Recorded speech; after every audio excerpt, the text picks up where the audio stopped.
Hola y bienvenidos a Kaiser Report, soy Max Kaiser.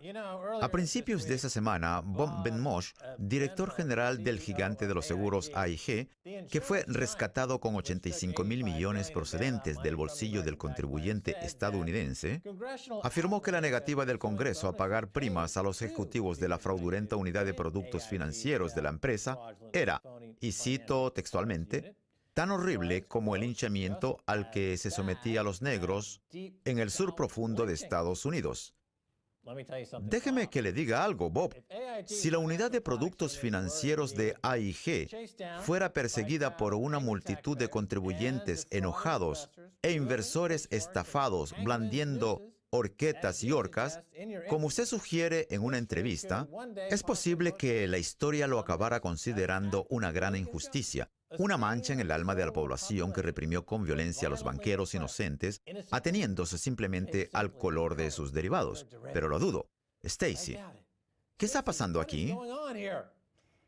Max, Bob Benmosche se refiere en concreto a la unidad de productos financieros de AIG con sede en Londres y dirigida por Cassano, que provocó que el banco y la compañía aseguradora quebraran y que se le concediera un rescate con dinero de los contribuyentes por valor de 85.000 millones. Pues bien, en una entrevista publicada por el Wall Street Journal, Benmosche afirma que la negativa por parte del Congreso estadounidense a pagar primas a esa unidad que destruyó a la empresa podía compararse con los linchamientos sufridos por la población afroamericana en el sur. El director general de AIG, Robert Benmosche, compara la crítica a las primas con los linchamientos. En el artículo, Matt Taibbi emplea su estilo peculiar para describir la situación. AIG posee una dilatada historia a la hora de producir algunas de las mayores herramientas de Wall Street. El antiguo director general, Morris Hank Greenberg, era considerado uno de los mayores narcisistas no arrepentidos, incluso antes de demandar al gobierno por ofrecer un rescate insuficiente. Joe Cassano, antiguo responsable de la división de productos financieros de AIG,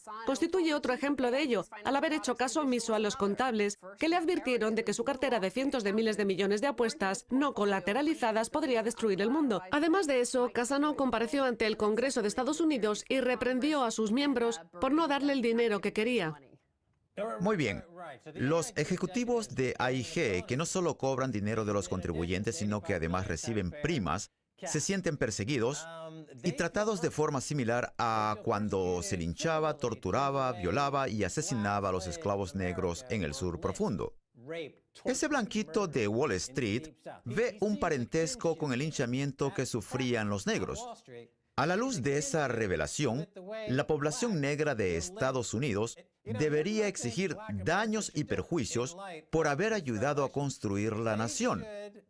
Y es que los negros estadounidenses poseen una deuda de entre 5 y 7 billones de dólares. Pues bien, ese blancucho cree que las primas por miles de millones de dólares son equivalentes a la labor de los negros de Estados Unidos para ayudar a construir el país del que ahora se aprovecha. El banco, bueno, no hago más que llamarle banco cuando en realidad era una compañía de seguros. Pues bien, la compañía de seguros empezó a vender permutas de incumplimiento crediticio sin tener ningún tipo de reservas. Y es que mientras que los bancos al menos fingen tener reservas, las compañías aseguradoras no las necesitan. Y al no disponer de ellas, la compañía quebró.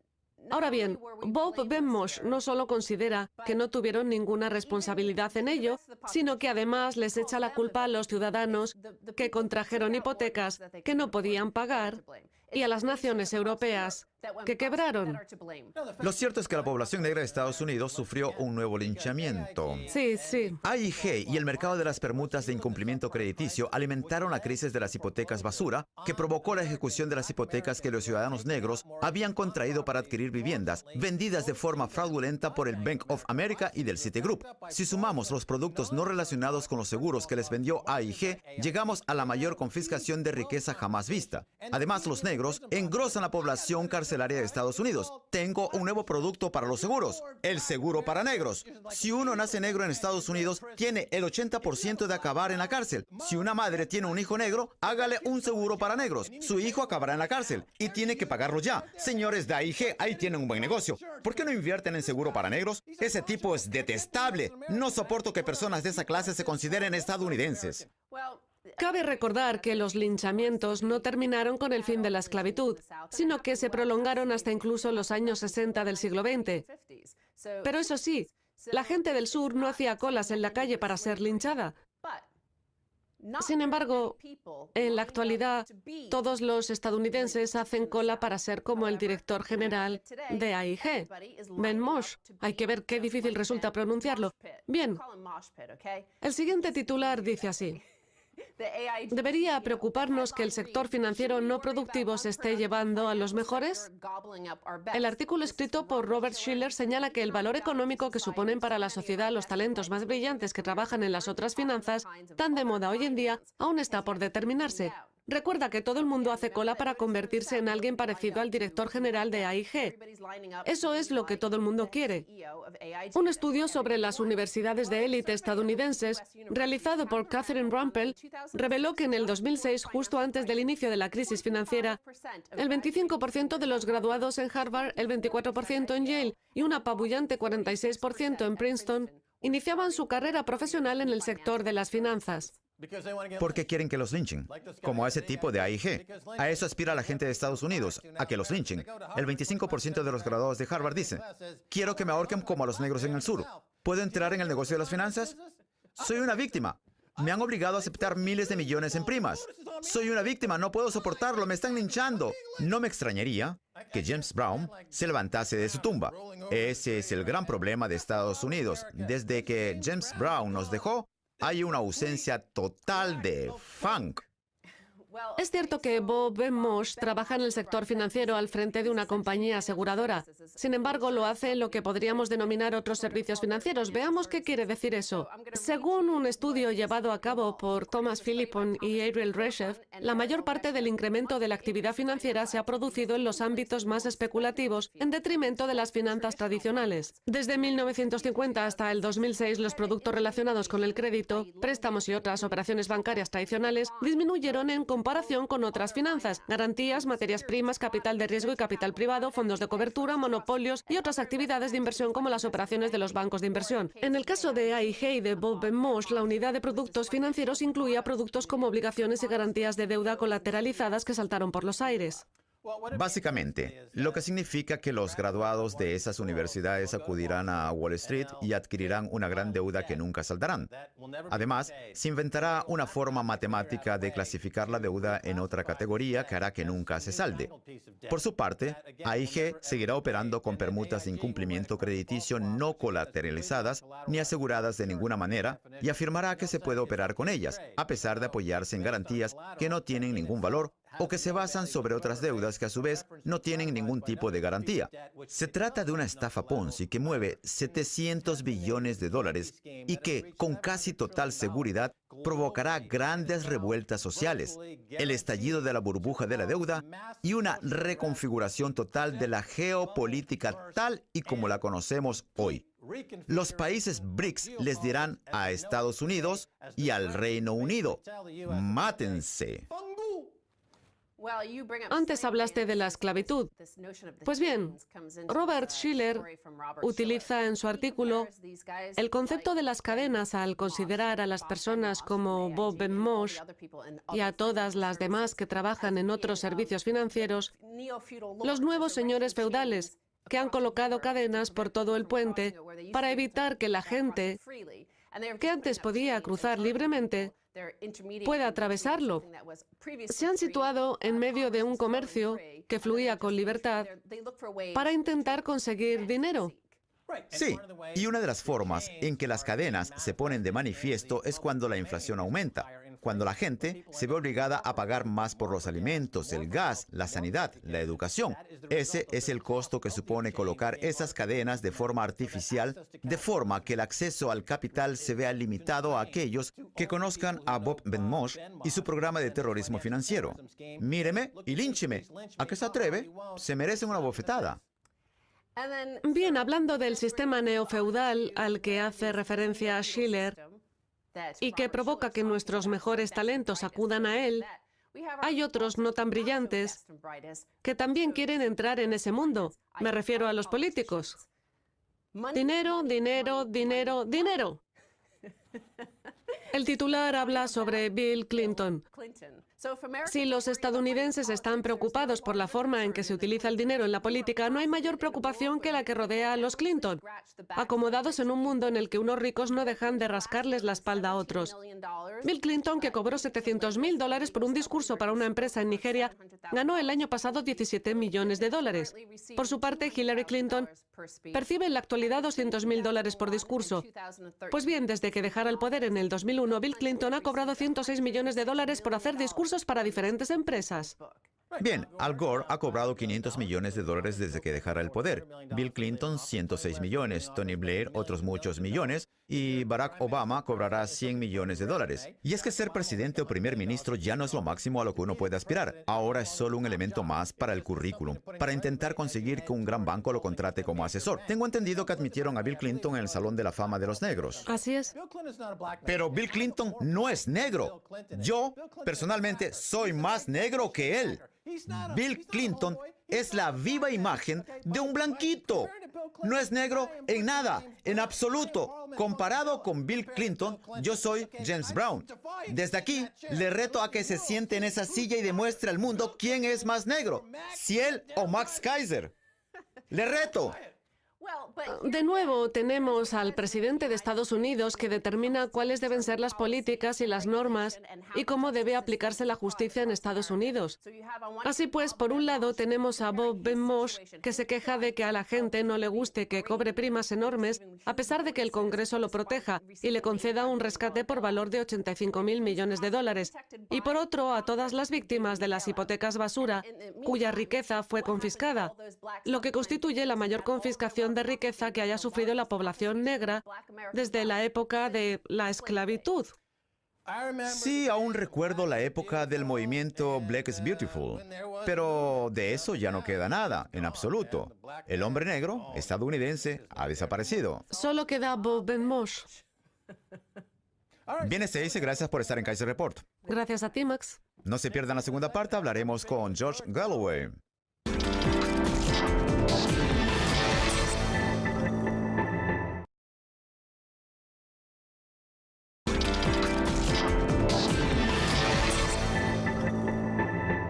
Bienvenidos de nuevo a Keiser Report, soy Max Keiser. Hablamos con Josh Galloway, parlamentario por Bedford West, quien está filmando una película mediante micromecenazgo, llamada El asesinato de Tony Blair. Hasta ahora ha conseguido recaudar 80.000 libras, pero aún queda una semana para que puedan participar. Josh, bienvenido de nuevo a Keiser Report. Muchas gracias. Usted estuvo aquí cuando lanzó el proyecto y ahora vuelve a visitarnos 80.000 libras después. Solo queda una semana. Díganos, ¿qué está ocurriendo?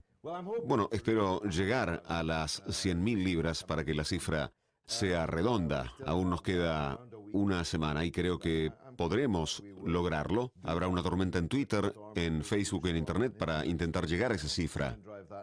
Más presupuesto, mejor producción, ¿verdad? Sí, con más dinero podremos trabajar más en las escenas de sus crímenes, dar empleo a más investigadores y profundizar más en el laberinto que ha construido alrededor de sus negocios. Además, con más dinero podremos hacer un largometraje y estrenarlo en los cines.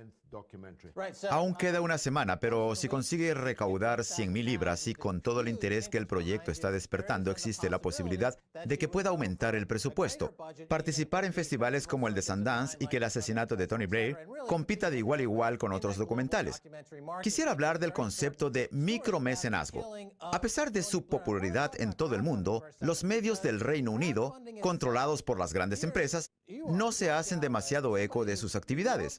Sin embargo, ha encontrado otros caminos para dar a conocer su proyecto y ha logrado una gran respuesta. Ahora bien, ¿puede aplicarse este concepto a la política? En otras palabras, ¿veremos algún día a un político recaudando fondos entre el público para financiar su propia campaña en lugar de acudir a los bancos y a las grandes empresas? La verdad es que con miles de donaciones pequeñas se pueden conseguir muchas más cosas que yendo detrás de unos pocos oligarcas que lo comprometen a uno con el dinero que le dan. Este concepto fue utilizado por primera vez en Estados Unidos y más concretamente durante la campaña presidencial de Howard Dean, que generó una enorme suma de dinero donada en pequeñas cantidades por parte de un gran número de personas. El presidente Obama también empezó a recaudar fondos de esta manera, pero pronto cambió a las grandes empresas. Y mire dónde nos llevó eso. En cambio, en el Reino Unido nunca se ha hecho, y yo quiero ser el primero. Si me presento a la alcaldía de Londres, con usted como responsable en materia de economía, intentaré financiar la campaña de esa manera. Necesitamos recaudar 1 millón de libras y conseguir 1 millón de votos. Si lo conseguimos, accederemos a la alcaldía y los banqueros se lanzarán al río al saber que un nuevo equipo de gobierno ha llegado para evitar que la ciudad de Londres se rinda a los pies de la City. Así, pues, la financiación pública puede aplicarse también a la política. Estoy totalmente convencido. No sé si todo el mundo lo sabrá, pero el programa lo grabamos delante del edificio que alberga las principales dependencias de la alcaldía de Londres. ¿Usted piensa que con 1 millón de libras recaudadas mediante micromecenazgo podrá montar una campaña creíble que le permita llegar a ser alcalde de Londres? Bueno, si estos últimos 7 días van como espero, en 40 días habré recaudado 100.000 libras para una película. Pues bien, para la alcaldía solo necesitamos recaudar 10 veces más durante un periodo más largo y además considerando que las elecciones son mucho más importantes. Lo que quiero decir es, ¿no está la financiación pública siendo algo que uno esperaría de una democracia? ¿Qué le ha ocurrido a la democracia, Josh? Un estudiante de historia se preguntaría, ¿qué pasó con la democracia participativa? Bueno, se trata de una forma democrática de financiar algo. Nos encontramos en una época en la que la falta de democracia en la financiación ha provocado que las grandes empresas controlen casi todos los aspectos de nuestras vidas. No solamente es que sea inmoral, es que es incompetente e ineficaz. No sirve. Por lo tanto, debemos encontrar un sistema mejor. Y creo que la democracia es la mejor manera de conseguirlo. El micromecenazgo es la forma de financiación más puramente democrática de hacer una película, de asaltar la Bastilla del alcalde de Londres. ¿Por qué no ponemos una tabla como en los barcos piratas para que Boris Johnson camine sobre ella? Ese es el Támesis, la caída no puede ser tan grande. Podrían tirar algunos cocodrilos dentro. Hablemos del documental El asesinato de Tony Blair. La unión de la política trae consigo la unión de los animales políticos. Eso ocurre con los políticos que abandonan el poder. Se calcula que Bill Clinton va a ganar unos 100 millones de dólares por dar discursos. Su mujer Hillary cobra enormes cantidades por lo mismo. Al Gore vendió en 500 millones de dólares su red de televisión en Estados Unidos. Tony Blair es uno de los peores. Está sacando un gran partido a su antiguo cargo. De eso precisamente trata su película. Blair aseguró que no iba a cambiar su sangre por petróleo y está firmando acuerdos con compañías petroleras. Eso es sangre por petróleo. Cuéntenos más. Usted fue el primero en señalar que el cargo de presidente o de primer ministro ya no constituye el punto álgido en la trayectoria profesional de alguien, sino una línea más en el currículum, un paso hacia el gran empleo que permita a uno enriquecerse. Tony Blair, del que habla mi película, mostraba una gran inseguridad respecto al dinero. Primero fue a un colegio privado y luego a una prestigiosa universidad de Oxford. Siempre le gustó la clase alta, pero nunca llegó a pertenecer a ella. Nunca se sintió seguro desde el punto de vista financiero. Así pues, durante los últimos 7 años ha estado tremendamente ocupado y ha amasado decenas de millones de libras. Ese es su empleo real. Su principal misión al frente del gobierno del Reino Unido consistió en crear un entorno que fuera apropiado para las grandes empresas y para los tiranos. Pues bien, esas grandes empresas y esos tiranos son los que ahora le están haciendo rico. Lo malo de todo esto es que puede hacer escuela en los políticos actuales. Mire lo que ha pasado con Tony, Al, Bill. Actúe de acuerdo a nuestros intereses y cuando abandone el cargo será tan rico como jamás hubiera imaginado. Es de lo más corrupto. En el caso de Tony Blair, se supone que su función es llevar la paz a Oriente Próximo. Ese es uno de los mandatos de su organización. Pero da la sensación de que hace todo lo contrario. Está creando una tormenta que permita que los traficantes de armas, las empresas petroleras y todos los demás ganen dinero haciendo todo lo contrario a promover la paz. Es uno de los 4 jinetes del Apocalipsis y trae la muerte y la destrucción al cercano oriente. Eso es lo que irrita a la gente. No hay nada malo en que alguien gane mucho dinero. El problema es que lo está ganando haciendo todo lo contrario de lo que dice hacer y aprovechándose de su cargo público. No podría expresarlo mejor. Desde que Calígula designara a su caballo como procónsul, no se había producido ningún nombramiento tan desafortunado como el de Tony Blair para intentar llevar la paz al cercano oriente.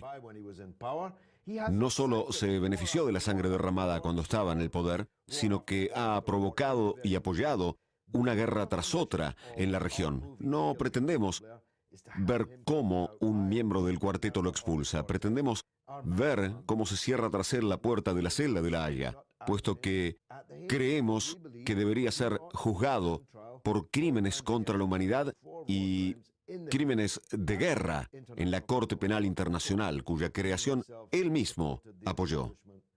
Donald Rumsfeld no puede viajar por Europa por miedo a ser detenido y llevado a La Haya por crímenes de guerra. ¿Puede ocurrir lo mismo con Tony Blair? Ha creado una especie de toxicidad en el Reino Unido. Esa fue una de las razones por las que David Cameron perdió la votación sobre la guerra de Siria. Permítame que lo interrumpa, Josh. Usted, como miembro de la Cámara de los Comunes, sabe que la votación sobre la guerra de Siria estuvo bastante pareja. Todos aquellos que decían que las manifestaciones en contra de la guerra no habían servido para nada, se equivocaron. Porque es la primera vez en cientos de años que se ha votado en contra de una iniciativa bélica. Por lo tanto, ¿puede decirse que usted y los parlamentarios que opinan como usted han cambiado el curso de la historia del Reino Unido? Esta es la primera vez desde 1782 en que el primer ministro pierde en el Parlamento una votación relativa a una guerra. La última vez el derrotado fue Lord North cuando se votó la posibilidad de iniciar una guerra para sofocar las revueltas en las colonias americanas. Así pues, puede decirse que nuestra postura fue decisiva. Si no hubiéramos echado para atrás la iniciativa por tan solo 13 votos, el presidente Obama habría iniciado la guerra ese mismo fin de semana. Sin embargo, gracias a nuestro voto, tuvo que llevar la propuesta al Congreso y los acontecimientos tomaron otro cariz tras la intervención del presidente ruso Putin por la vía diplomática. Pero eso nunca habría ocurrido si nuestro voto no hubiera ido en esa dirección. ¿Qué importancia tienen los llamados medios alternativos como RT y otros medios que no van en línea con los medios controlados por las corporaciones a la hora de cambiar la forma de pensar del pueblo y de los miembros de la Cámara de los Comunes? Tienen una importancia capital. Vaya donde vaya, siempre me dicen, lo hemos visto a usted, hemos visto a Max, lo hemos visto a usted en el programa de Max. Está RT, pero también YouTube, Facebook, Twitter. Los principales medios británicos no me tratan bien. Por eso, hoy en día me tienen que convencer muy vehementemente para que vaya a uno de esos medios. Y es que no los necesito. Puedo llegar al mismo número de personas sin tener que pasar por el aro ni sufrir el desprecio de esa gente cuyas ideas han impregnado a la mayor parte del país. Así pues, que le den todo el poder a RT, a Max Keiser y a Keiser Report. Voy a ser su asesor financiero cuando usted sea alcalde de Londres. Ya hemos hablado de algunas de las medidas que tomará, como colocar una tabla para que el alcalde actual pueda saltar. Tenemos un minuto. Hablemos de su proyecto El asesinato de Tony Blair, que puede encontrarse en Kickstarter.com. Kickstarter.com. Visite Kickstarter y contribuya al proyecto El asesinato de Tony Blair. Todas las personas que contribuyan, aunque sea con 5 libras, verán su nombre publicado en los créditos del final. Por solo 5 libras, ¿no es bonito que el nombre de uno aparezca en los créditos y al final la película constituye el éxito que todos esperamos? Existen todo tipo de incentivos, 100, 200, 1000, 2000, 5000. Si alguien da 5000, entonces se convertirá en productor ejecutivo de la película y su nombre no solo aparecerá en los créditos, sino también al principio. Quedan pocos segundos y me gustaría mencionar una cosa más. Cualquier persona que sepa algo sobre Tony Blair puede contarlo. De hecho, ya han aparecido 2 o 3 informantes que estuvieron cerca del príncipe saudí Bandar y que conocen muchos de los asuntos en los que Blair estuvo metido hasta la coronilla. Cualquier informante puede contactarse con su organización para profundizar más en la escoria que es Tony Blair. Exacto, así es. Si conseguimos gente con información que aún no se sepa, ¿qué mejor forma de hacerlo que a través nuestro? Esta película se verá en todo el mundo y va a tener un gran impacto. Este es el momento de contar todo lo que sabemos sobre Tony Blair. Nos quedamos sin tiempo, tenemos que dejarlo aquí. Josh Galloway, muchas gracias por estar en Kaiser Report. Estupendo, un placer estar aquí. Es todo por hoy en Kaiser Report. Soy Max Kaiser junto a Stacey Herbert. Quiero agradecer a nuestro invitado Josh Galloway. Visiten la web kickstarter.com y echen un vistazo al proyecto, El asesinato de Tony Blair. Quedan pocos días para hacer posible algo grande. Si quieren contactarnos, envíennos un tweet a Kaiser Report. Hasta la próxima. Adiós.